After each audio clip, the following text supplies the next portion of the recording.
Здравствуйте, меня зовут Maureen Minnelli. Hello, my name is Maureen Minnelli, and I'm an Associate Professor of Communication at the City University of New York in New York City. Today I'd like to discuss with you 3 different trends that we are seeing not only here in the United States but globally in terms of online education. Those 3 trends are alternative forms to credentials, student-driven alternative learning formats, and working with students with disabilities. In the United States, there's been a public outcry over the amount of money students are spending in order to achieve a university education. Many students are graduating college, several $1,000s in debt, and they have either no job prospects or they end up taking a job that is below what they have been trained for. So what globally has been occurring as an alternative to the traditional 4-year college degree are these smaller credentials, or we'll call them alternative credentials. They take the form of certificates, badges, which are like little pictures or icons indicating that you have achieved a mastery in a particular subject, micro degrees, or little degrees that focus on one area of specialization. And we're also seeing a trend towards credit-bearing MOOCs. MOOCs are massive open online courses. For example, the courses that you see at Coursera or Khan Academy. Here in the United States, because it costs so much money for students to acquire a college education, some universities are actually taking a look at giving students credit for these classes that they're taking online at these alternative places so that they have less credits to take at the university and they can graduate within a reasonable amount of time. The benefits to these alternative forms of credentials include being able to obtain career employment instead of part-time employment or employment that is below the level of what they expect to achieve when having a university degree. They can actually achieve and acquire employment that is for their career. Also, it can provide new skills and training for individuals who already are in a career but would like to increase their salary or move to a company to a higher position. It gives them more flexibility and more marketable skills to be hired. Studies have shown, at least here in the United States, that individuals who have a university degree plus some type of additional credential, like a badge or a certificate, earn more money than those that have just a university degree only. And then, as I noted before, these credentials are providing an alternative path to the traditional 4-year degree, where students can acquire some skill and obtain a job that creates a livable wage. What are some of the drawbacks to these alternative form of credentials or alternative form to the 4-year college degree? For me, it suddenly changes the nature of education and the purpose of the university. Are we here to prepare our students for life? Or are we now just becoming individuals where we prepare the students for a career? Here in the States, typically, once you leave college, it's the last time you have the opportunity to receive guidance or shepherding before you go out on your own and you live in your own apartment, you get your job, you start paying your own bills. But it seems now that if we're just teaching basic skills, we're not necessarily providing those life lessons that youngsters need before they go out into the work world. It also makes me wonder if perhaps we are changing this notion of thinking, because a college education is supposed to have students think about issues, about ideas, about concepts, and they should be able to think about it from different ways, from the sciences like biology or chemistry, or from the humanities, for example, literature, poetry, or the study of communication. And it seems to me that if we focus solely on skills, then we are not really, we are providing a disservice to our students because we're not training them to be able to think on their own or be able to make decisions that are crucial. What is right, what is wrong, what is good, what is bad, what is moral, what is immoral.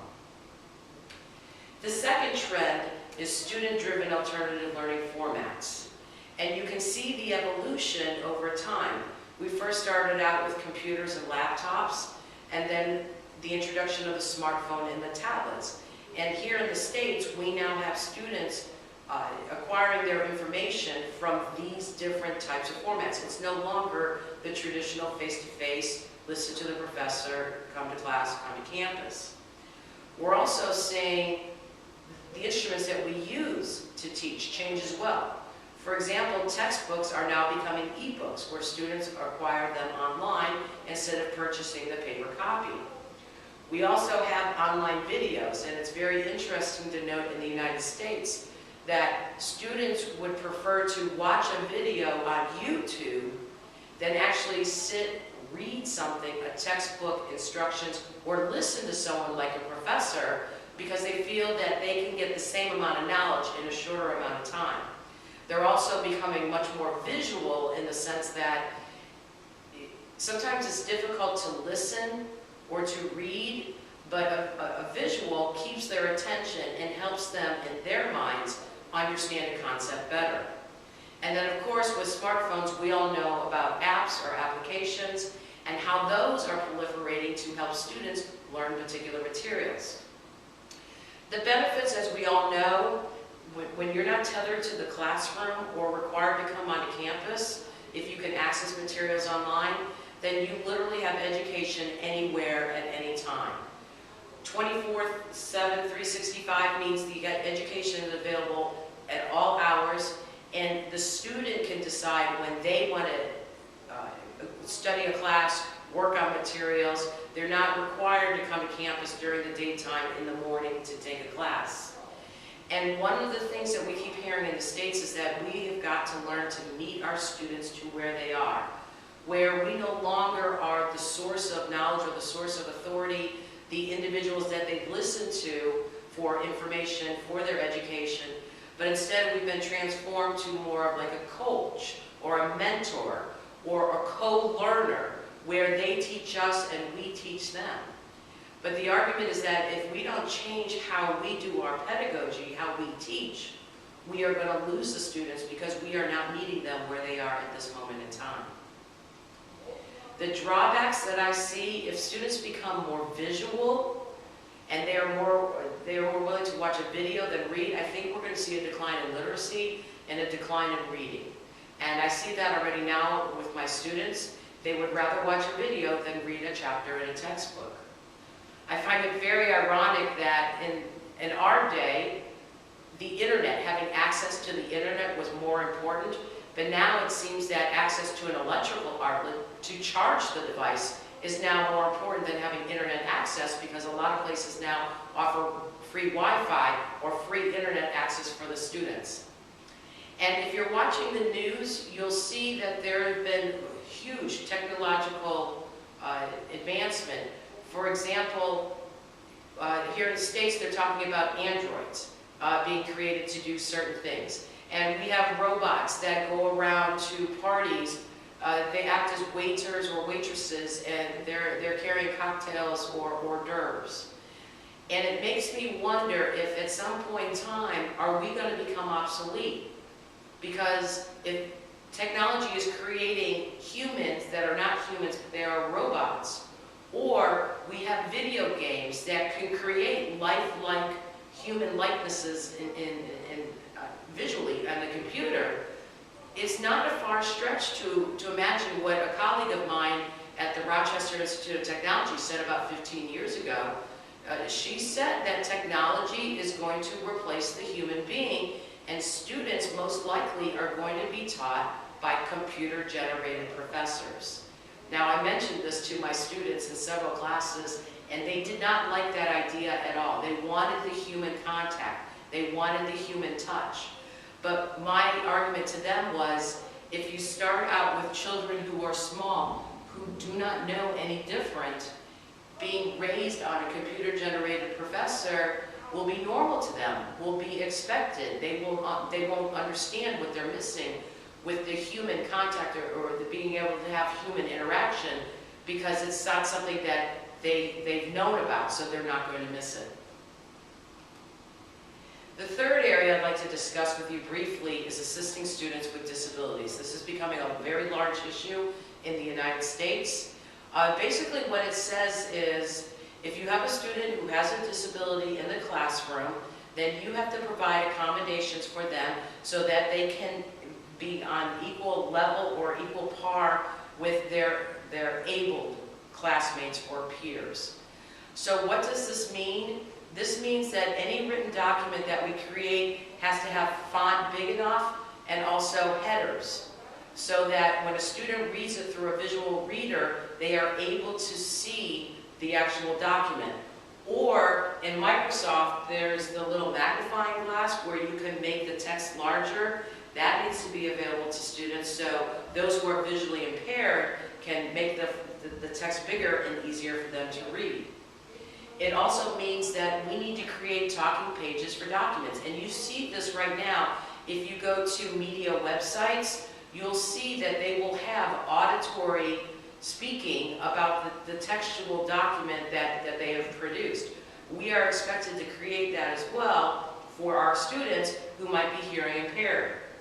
We also have to provide textual descriptions of pictures. Again, for those who are visually impaired, they may not be able to see the picture, but if you provide a textual description, then what that does is it allows the students to understand what exactly they are supposed to be seeing. So our philosophy at my university is, regardless of what kind of instruction you are providing, if it's the traditional face-to-face course, if it's hybrid, which means partially online, or if it's a fully online course, if you are using a website or a course management system like Moodle or Blackboard, if you are using technology, whatever you put up there has to be accessible. And our position is that, my university's position is that it is our ethical duty to do this, so that all students, regardless of ability, have the means to demonstrate their knowledge, their intellect, their skill level, and they can pass classes and receive a college degree. So what does this mean for hybrid and online courses? For example, one of the things we need to consider is, when we're transforming our courses, are we going to do a part-time where we meet face-to-face for some days a week and online for a couple of days a week, or is it going to be fully online? Here at my university, we have had fully online courses. We are starting to develop the hybrid portion. Mainly that's because we don't have a lot of classroom space. And then also here in New York, most of our students live below the poverty level.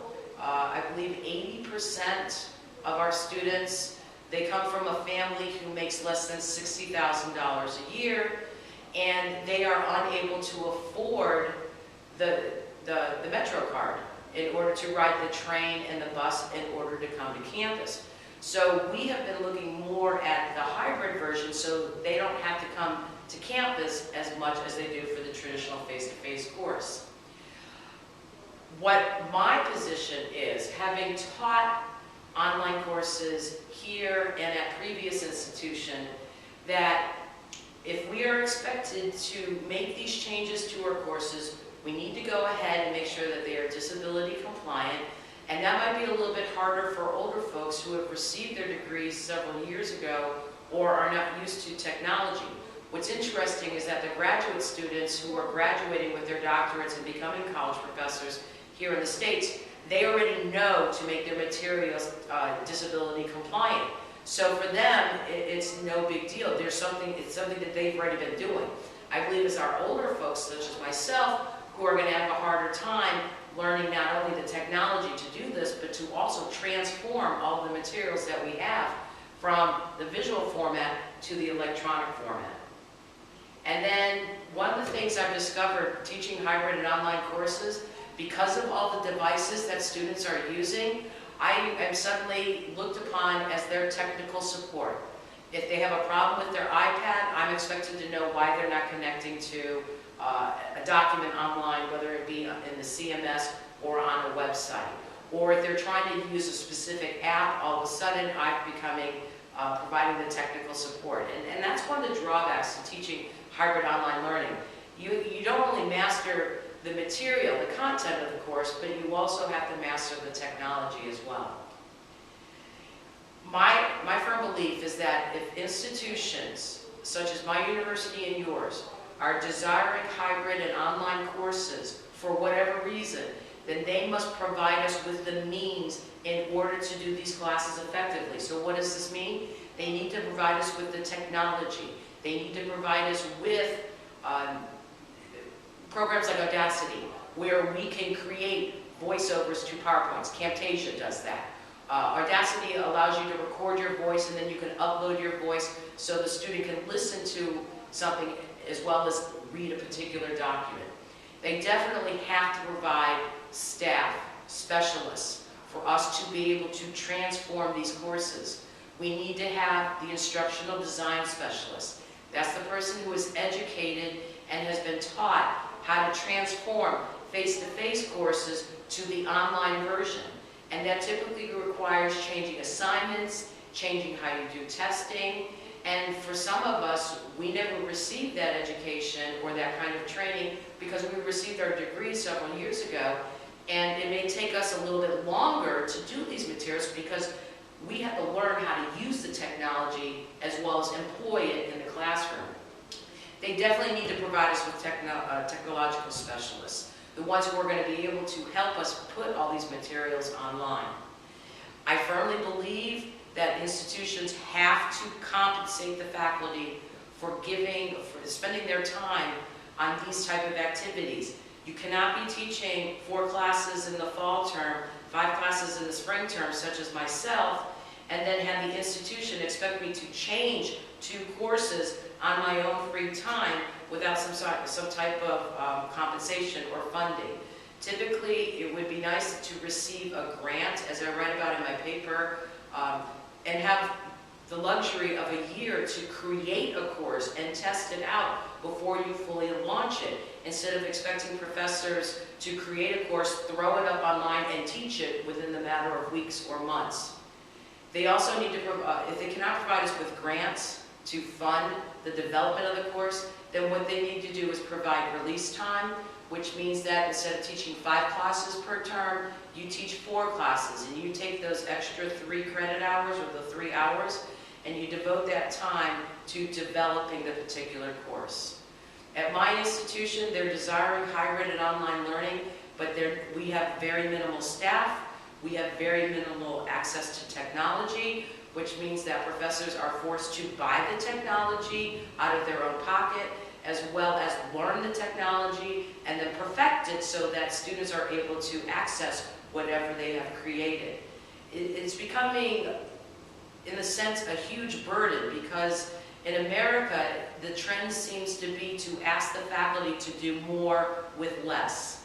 Less compensation, less time, less everything, basically. And so I firmly believe that if institutions want us to teach hybrid online courses, they have got to provide us the support, they have got to provide us the time, and they need to compensate us for the time that we use in order to create these courses. So in conclusion, I believe that the more with less has to stop. At some point in time, professors are going to choose to leave the field, or they are going to leave for other positions where they are going to be receiving the support, the compensation, the time that they need. If you have not taught hybrid online courses, you should know that it does require a lot of time to prepare ahead of time. But if you do it well and you have the assistance, then teaching the actual course should not be that very difficult during the actual entire semester. Thank you very much. Спасибо большое. Очень приятно.